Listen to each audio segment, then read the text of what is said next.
Saludos, soy Víctor de la Rosa y bienvenidos sean a un nuevo tutorial. Hoy hablaremos sobre las redes computacionales. Aprovecho este espacio para saludar a mi profesor Amadi Suárez. Comencemos. ¿Qué es una red de computadoras? Es un conjunto de equipos informáticos y software conectados entre sí por medio de dispositivos físicos que envían y reciben impulsos eléctricos, ondas electromagnéticas o cualquier otro medio para el transporte de datos, con la finalidad de compartir información, recursos y ofrecer servicios. Como su objetivo es el traspaso y manejo de información, es vital contar con un sistema que mantenga los datos seguros y disponibles a cada momento, con altas velocidades de acceso. Para optimizar estas necesidades, tanto el hardware como el software cumplen con estándares que definen cómo funcionan tanto por separado como en conjunto. Componentes básicos de una red. Para poder formar una red se requieren diversos elementos: hardware, software y protocolos. Los elementos físicos se clasifican en dos grandes grupos: dispositivos de usuario final y dispositivos de red.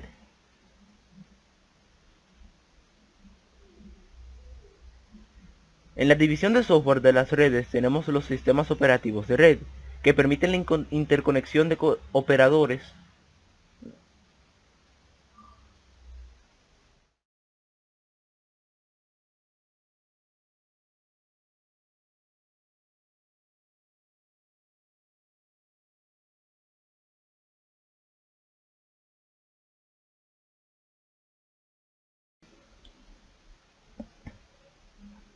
Hardware.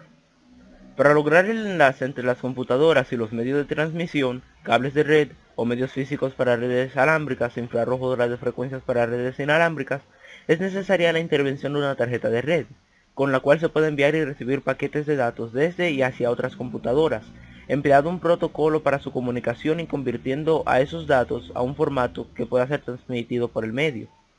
Cabe señalar que cada tarjeta de red le es asignado un identificador único por su fabricante, conocido como dirección MAC, y consta de 48 bits. Dicho identificador permite direccionar el tráfico de datos de la red desde el emisor al receptor.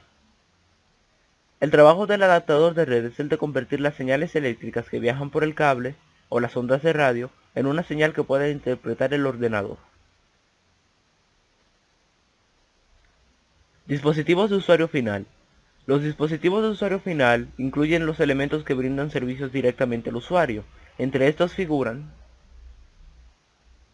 computadoras personales, que son los puestos de trabajo habituales en las redes, terminales. Muchas redes utilizan este tipo de equipo en lugar de puestos de trabajo para la entrada de datos. Estos equipos solo reciben información que luego envían a un servidor a través de la red, que es quien en realidad procesa los datos. Electrónica del hogar. Un grupo conformado por diversos equipos que, a lo largo de su carrera tecnológica, han sido preparados con algún dispositivo de red para poseer la capacidad de recibir datos y convertirlos, como es el caso de los Smart TVs y las consolas.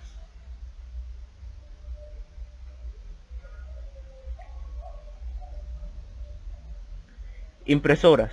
La gran mayoría integra algún sistema que le permite conectarse a alguna red, y así recibe los documentos a imprimir.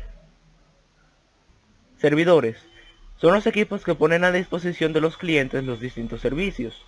De todos los servidores que se pueden estructurar, tocaremos los más importantes y útiles. Servidor de impresión. Controla una o más impresoras y acepta trabajos de impresión de otros clientes de la red, poniendo en cola los trabajos de impresión, aunque también pueden cambiar la prioridad de las diferentes impresiones, y realizando la mayoría o todas las otras funciones que un sitio de trabajo realizaría para lograr una tarea de impresión. Si la impresora fuera conectada directamente por el puerto de la impresora del sitio de trabajo. Servidor proxy. Realiza un cierto tipo de funciones en nombre de otros clientes en la red para aumentar el funcionamiento de ciertas operaciones. También sirve de seguridad. Eso significa que tiene un firewall, o sea un cortafuegos, y permite administrar el acceso a internet de una red de computadoras, definiendo o negando el acceso a diferentes sitios web, basándose en contenido, origen, destino, usuario, etc. Servidor de acceso remoto. Controla las líneas de módem u otros canales de comunicación de la red para que las peticiones conecten una posición remota con la red. Responden a llamadas telefónicas entrantes o reconocen la petición de red y realizan los chequeos necesarios de seguridad y otros procedimientos necesarios para registrar un usuario en una red. Gestiona las entradas para establecer las redes virtuales privadas. Servidor web. Almacena documentos HTML, imágenes, archivos de texto, escrituras y demás material web compuesto por datos, y distribuye este contenido a clientes que la piden en la red. Servidor de streaming. Servidores que distribuyen multimedia de forma continua, evitando al usuario esperar la descarga completa del fichero. De esta forma se pueden distribuir contenidos tipo radio, video, etc. en tiempo real y sin demoras. Servidor de base de datos. Permite almacenar la información que utilizan las aplicaciones de todo tipo, guardándola ordenada y clasificadamente, y que pueda ser recuperada en cualquier momento sobre la base de una consulta concreta. Estos servidores suelen utilizar lenguajes estandarizados para hacer más fácil y reutilizable la programación de aplicaciones. Uno de los más populares es SQL.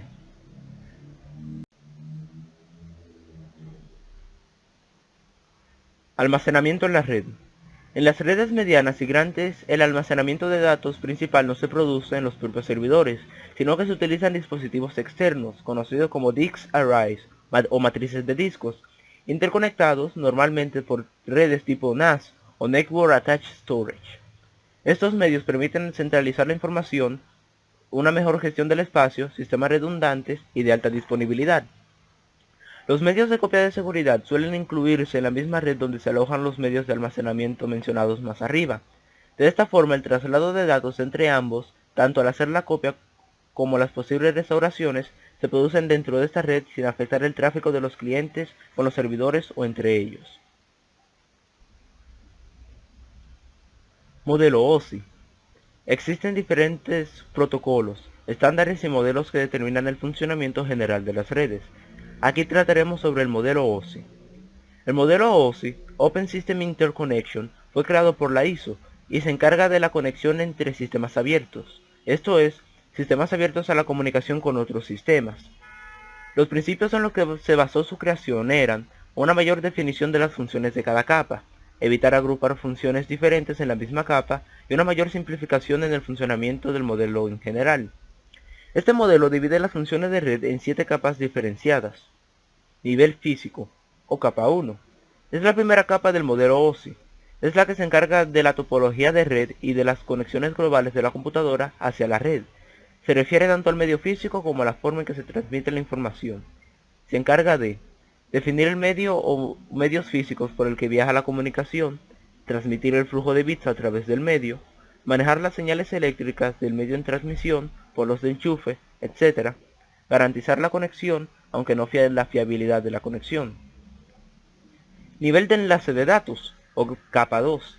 Esta capa se ocupa del direccionamiento físico, del acceso al medio y de la detección de errores, de la distribución ordenada de tramas y del control de flujo. Es uno de los aspectos más importantes que revisa en el momento de conectar dos ordenadores, ya que está entre la capa 1 y 3 como parte esencial para la creación de sus protocolos básicos, MAC e IP, para regular la forma de la conexión entre computadoras, así determinando el paso de tramas, verificando su integridad y corrigiendo errores, por lo cual es importante mantener una excelente adecuación del medio físico con el medio de red que redirecciona las conexiones mediante un router. Nivel de red, o capa 3. Se encarga de identificar el enrutamiento existente entre una o más redes. Las unidades de información se denominan paquetes y se pueden clasificar en protocolos enrutables y protocolos de enrutamiento. Nivel de transporte, o capa 4.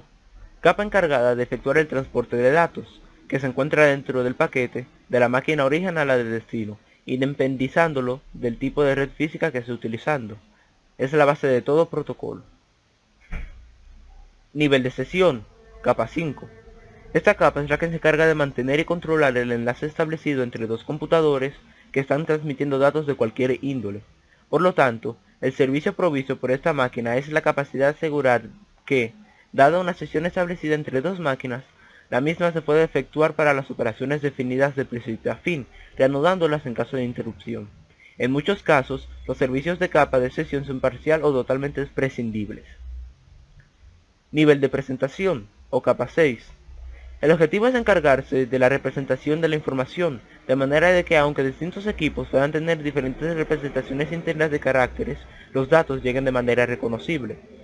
Esta capa es la primera en trabajar más el contenido de la comunicación que el cómo se establece la misma. En ella se tratan aspectos tales como la semántica y la sintaxis de los datos transmitidos, ya que distintas computadoras pueden tener distintas formas de manejarla. Esta capa permite también cifrar los datos y comprimirlos. Por tanto, podría decirse que esta capa actúa como un traductor. Nivel de aplicación, o capa 7. Ofrece a las aplicaciones la posibilidad de acceder a los servicios de las demás capas y define los protocolos que se utilizan en aplicaciones para intercambiar datos, como correo electrónico, gestores de base de datos y servidores de ficheros. Hay tantos protocolos como aplicaciones distintas, puesto que se desarrollan nuevas aplicaciones en el número de protocolos que crece sin parar. Clasificación de redes. Se pueden considerar diferentes aspectos al momento de clasificar una red computacional. Se pueden clasificar por alcance. Red de área local. Es una red que se limita a un área especialmente relativamente pequeña, tal como un cuarto, un solo edificio, una nave o un avión. Las redes de área local a veces se llaman una sola red de localización. No utilizan medios o redes de interconexión públicos. Red de área metropolitana. Es una red de alta velocidad que da cobertura en un área geográfica más extensa de un campus, pero aún así limitado. Por ejemplo, una red que interconecte los edificios públicos de un municipio dentro de una localidad por medio de fibra óptica. Red de área amplia. Son redes informáticas que se extienden sobre un área geográfica extensa utilizando medios como satélites, cables interoceánicos, internet, etc. También puede clasificarse por relación funcional, como lo son los clientes-servidor.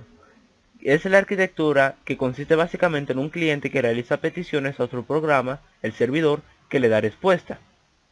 Peer-to-peer, o red entre iguales. Es aquella red de computadoras en la que todos o algunos aspectos funcionan sin clientes ni servidores fijos, sino una serie de nodos que comparten como iguales entre sí. O por topología física. También pueden dividirse por topología física. En red de bus o red lineal. Se caracteriza por tener un único canal de comunicaciones al cual se conectan diferentes dispositivos. Red en anillo, donde cada estación está conectada a la siguiente y la última está conectada a la primera. Además, pueden compararse con red en cadena margarita. Red en estrella. Las estaciones están conectadas directamente a un punto central y todas las comunicaciones se han de hacer necesariamente a través de este. Red de malla. Cada nodo está conectado con los otros. Red de árbol o red jerárquica. Los nodos están colocados en forma de árbol. Desde una visión topológica, la conexión en árbol es parecida a una serie de redes en estrella interconectadas, salvo en que no tienen un nodo central. Este fue un corto tutorial sobre las redes computacionales. Espero que les haya gustado y que pasen buenas.